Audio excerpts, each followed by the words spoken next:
Hello, hello, and welcome to Bitesized Podcast. I'm your host, Zandalee.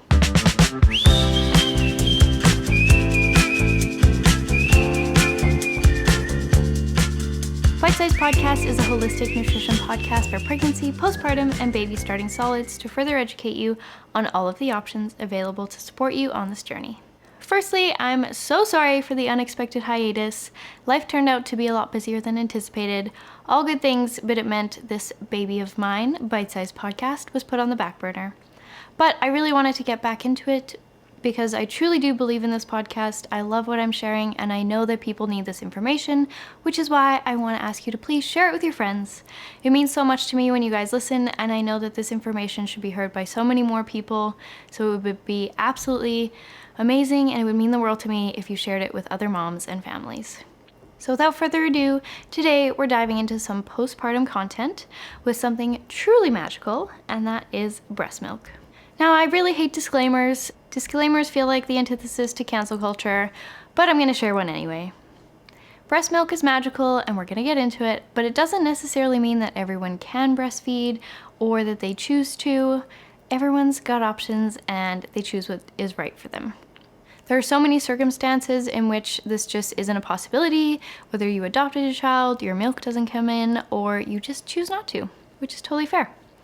While we're going to talk about breast milk, we are also going to be talking about formula and donor breast milk in the future as well. So wherever you're at with this journey, please don't feel like I'm shaming you if your child isn't breastfed. I'm not, I'm just sharing about it. Now let's get into it because breast milk is so wild to me. Firstly, breast milk contains the ideal components necessary for a child to achieve proper growth and development, and it can also play an important role in protecting and promoting a child's physical, neurological, and emotional development, in both the short and long term. Breast milk contains the nutrients lactose, proteins, and fats, all in ideal ratios and the most absorbable form for babies. That is so wild to me that it's in the exact ratio and form that your baby needs. Breast milk is also alive. It contains unique properties to help protect babies. It contains a myriad of immunological, biochemical, and cellular components that have the potential to significantly alter newborn immunity and susceptibility to infection. These things that it contains are plentiful and truly are what adds to the magic of breast milk that are just not in formula. So let's talk about some of them. Breast-specific macrophages. These are white blood cells that are an important part of the immune system. Antibacterial and antiviral enzymes and antibodies, which are used by the immune system to neutralize pathogens such as pathogenic bacteria and viruses. Hormones and growth factors, which are required for the stimulation of growth in living cells. Vitamins and minerals in the most bioavailable forms. Stem cells, which are a cell with a unique ability to develop and divide into other types of specialized cells. They can also divide to produce more of the same type of stem cells. Hunger-related hormones to signal satiation and protect against obesity and metabolic-related disorders.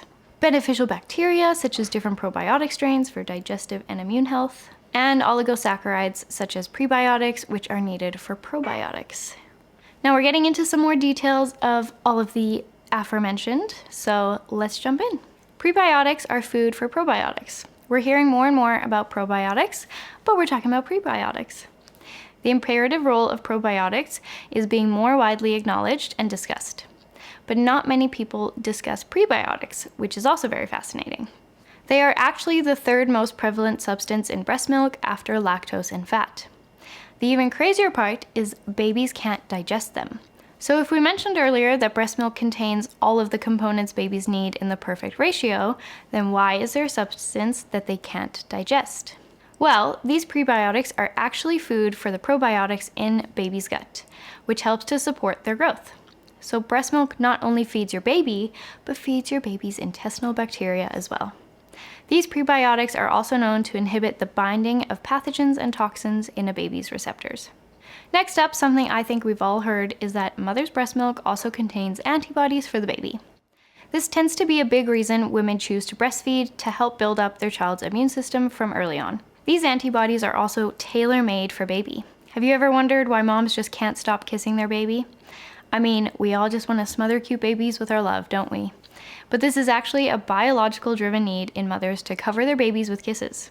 Some people even say things like, I could just eat them up. or even have bouts of cuteness aggression. When moms do this, they're actually picking up and ingesting pathogens that their babies have come in contact with.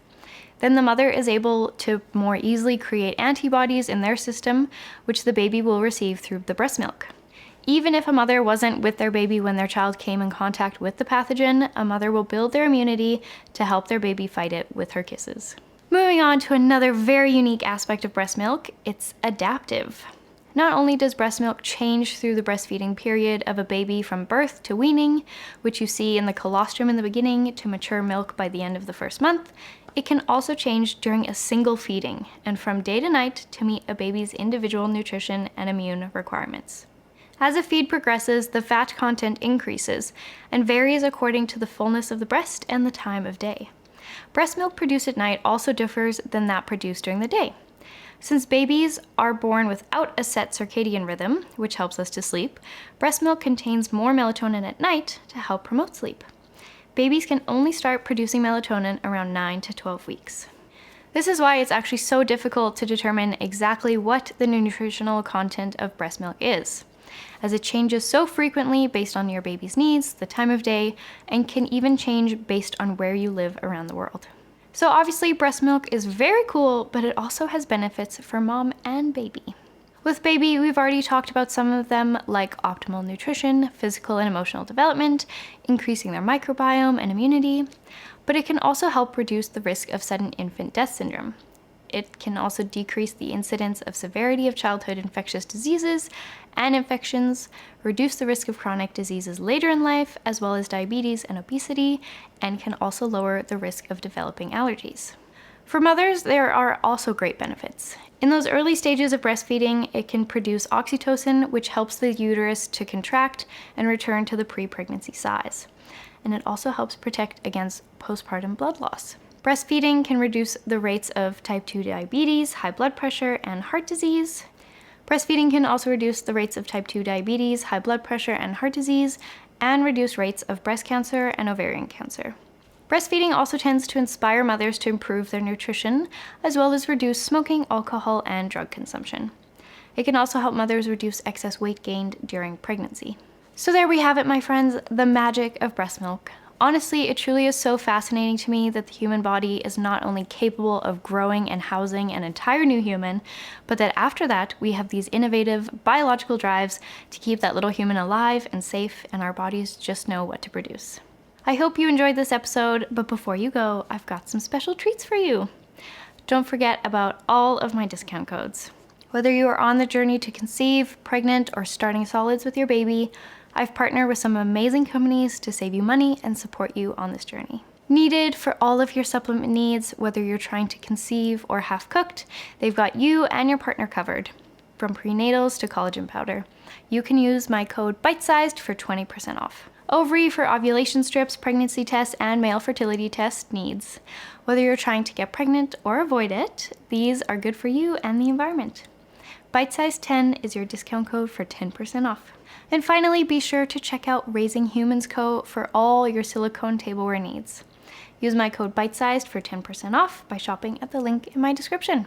Don't forget to find us on Instagram at bitesized.podcast. We're also on YouTube. Thank you so much for tuning in today, friends. Please leave us a 5-star rating and review wherever you listen to your podcasts. And in case no one has told you today, you look radishing. Bye. Although I am a certified holistic nutrition consultant, I am not your consultant. This podcast is for educational and entertainment purposes and is not always specific to you and your needs.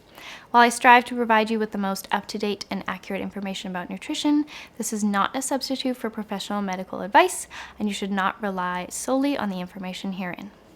Also, if you want to check out any of the studies from where I got my information, be sure to check the description.